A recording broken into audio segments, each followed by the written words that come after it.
flat in federal court. Alex Rodriguez, baseball's richest player, asks a federal judge to overturn his record doping suspension just hours after his accuser appears on 60 Minutes. What were the various banned substances that he was taking? An airliner lands at the wrong airport on a too short runway. Jeff Pegues reports. A virus that strikes young children makes a big comeback. Dr. John LaPook on where and why. And what's causing California's historic drought? Ben Tracy says meteorologists may have found the answer, and it doesn't look good. It breaks your heart. It's really sad.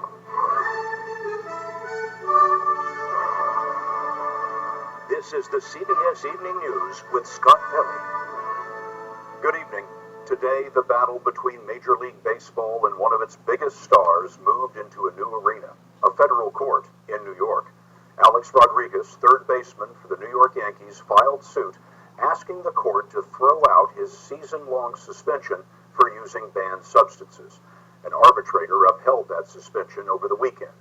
Rodriguez denies doping, but last night on 60 Minutes, his chief accuser told a very different story.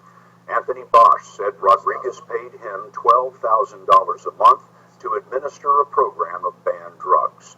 Jim Axelrod begins our coverage. Lawyers for Alex Rodriguez argue that Fred Horowitz, baseball's chief arbitrator who heard the case, was biased, ruling in favor of baseball to keep his job. Joe Tacopina is a Rodriguez attorney. It doesn't take a stretch of the imagination to understand that Fred Horowitz understood that if he ruled against Major League Baseball in this case, he would be fired the next day. The arbitrator's ruling said there was clear and convincing evidence Rodriguez used 3 banned substances and twice tried to obstruct MLB's investigation, which led to the season-long suspension. Horowitz wrote, "While this length of suspension may be unprecedented for an MLB player, so is the misconduct he committed."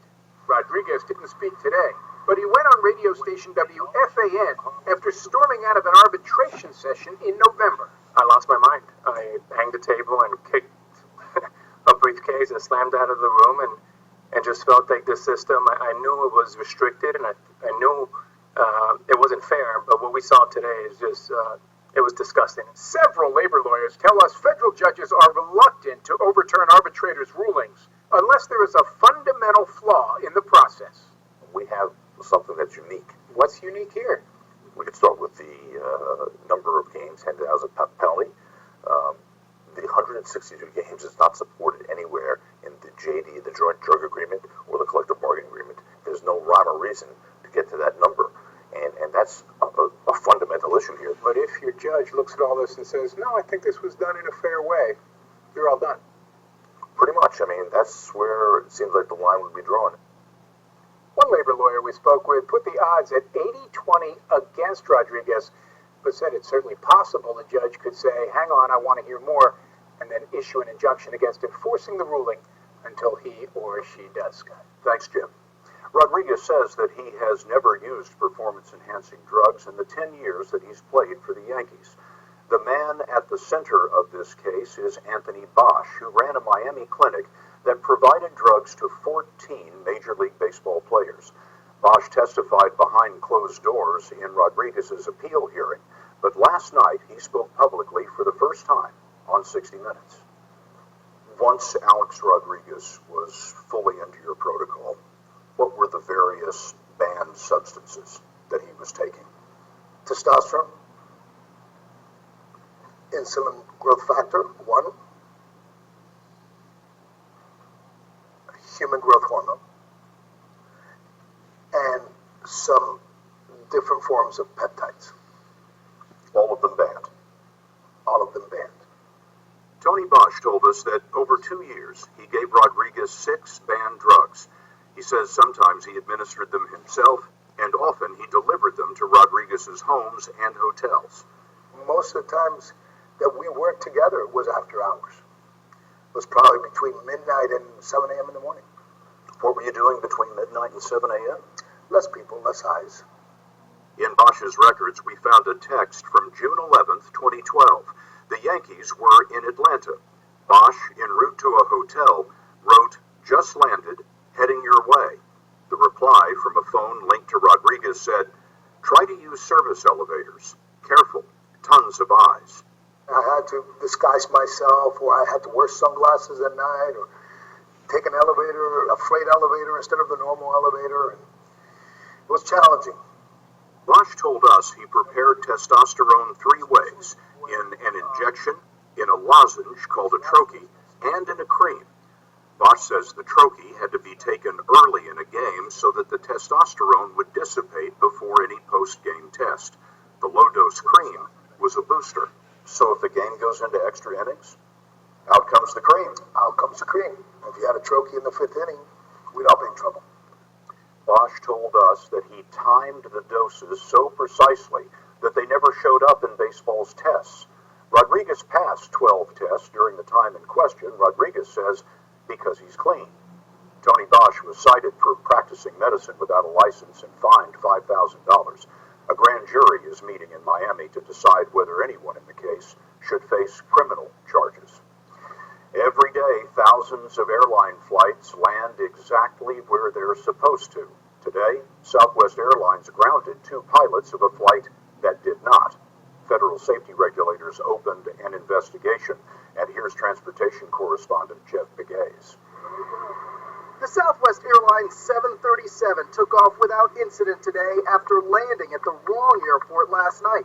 Southwest Flight 4013, with 124 passengers on board, was headed from Chicago's Midway Airport to Branson Airport in Missouri. Somehow, the pilots mistakenly landed at Graham Clark Airport, some 7 miles away, and with a much shorter runway, only 3,700 feet, roughly half the length of Branson's runway. After landing, the pilots slammed on the brakes. No one was hurt, but passengers said they were pitched forward by the sudden stop. Mary Melker was on the flight. The runway is looks like it was about 3 blocks long, and that's it. And we were the only plane sitting out there, so it's kind of hard to imagine that they didn't know they shouldn't have been there. The plane stopped just before the runway ended at an embankment overlooking a 4-lane highway. Passenger Scott Schieffer took these photographs of the cockpit and the runway as he exited the plane. I mean, it was a surreal scene with all of the flashing lights and passengers deplaning. Wrong airport landings are not unheard of. In November, a 747 cargo plane landed 9 miles off course at the wrong airport in Wichita, Kansas. The National Transportation Safety Board has pulled the plane's flight data and cockpit voice recorders. Both pilots have been put on leave with pay, and Scott, they are veteran pilots with more than 12 years with Southwest. Jeff, thanks very much. Today, the Obama administration put out new numbers about who is signing up for health insurance under the Affordable Care Act. 2.2 million Americans have now enrolled in policies that will be subsidized by the government. Young adults, 18 to 34 years old, make up only 24% of the total so far. The system needs to sign up more young, healthy people, closer to 40%, to subsidize older, sicker Americans. Today, some people in Charleston, West Virginia were told that their water is now safe. A chemical spill 5 days ago knocked out the supply to 300,000 people, and Chip Reed is there. In downtown Charleston today, restaurant owner Jonathan Steele was relieved to have running water. You can still smell the licorice. Yeah. But while state officials insist it's safe, Steele isn't so sure. I have a 3-year-old little girl, and I'm not very happy about the idea of putting her in a bathtub with this water.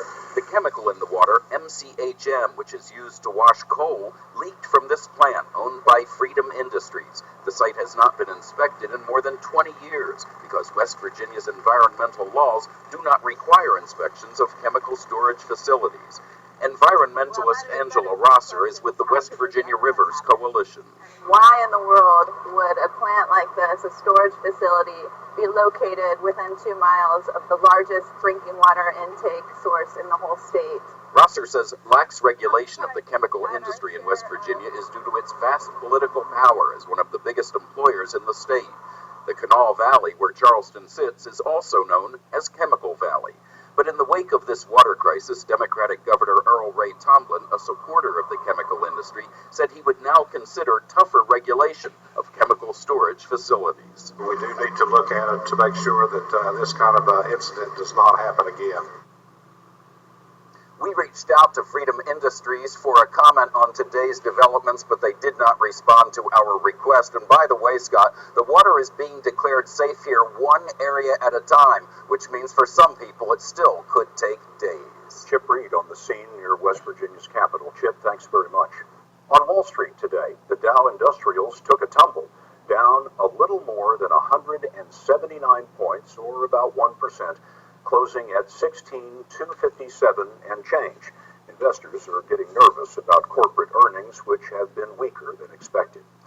Today, United Nations Chief Ban Ki-moon flew to Iraq, but his visit did nothing to stop the violence there.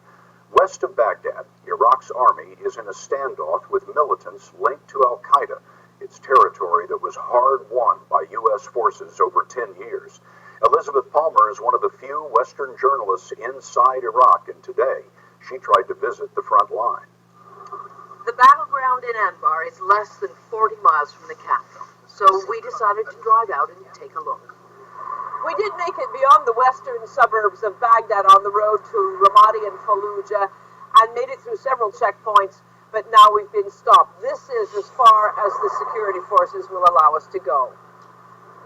At least 60,000 security forces have sealed off the area.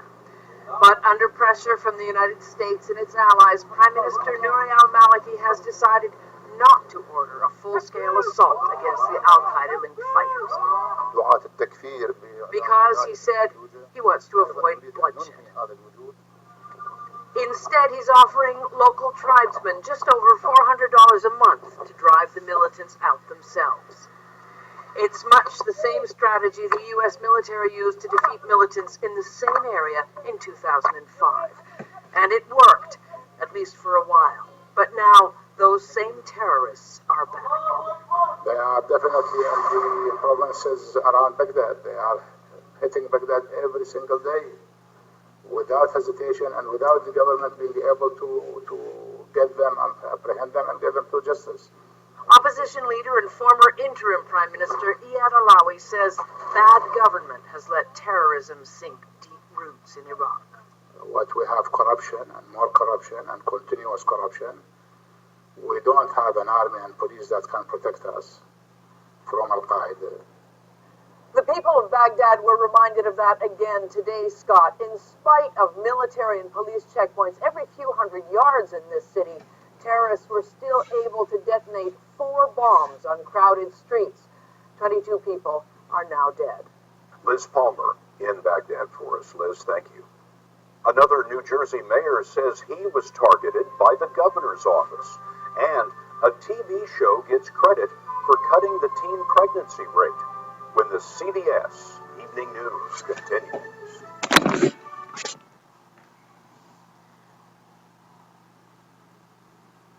Today, more evidence suggests politicians suffered when they crossed the governor of New Jersey, Republican Chris Christie.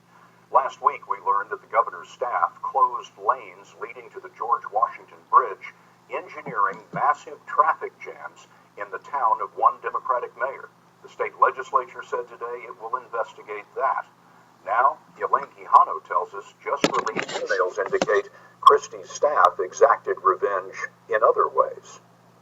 The day after Democrat Stephen Fulop was elected mayor of Jersey City last year, he received a text from Governor Chris Christie's longtime political advisor, Bill Stepien. The May text from Stepien read, "Congratulations on a tremendous job."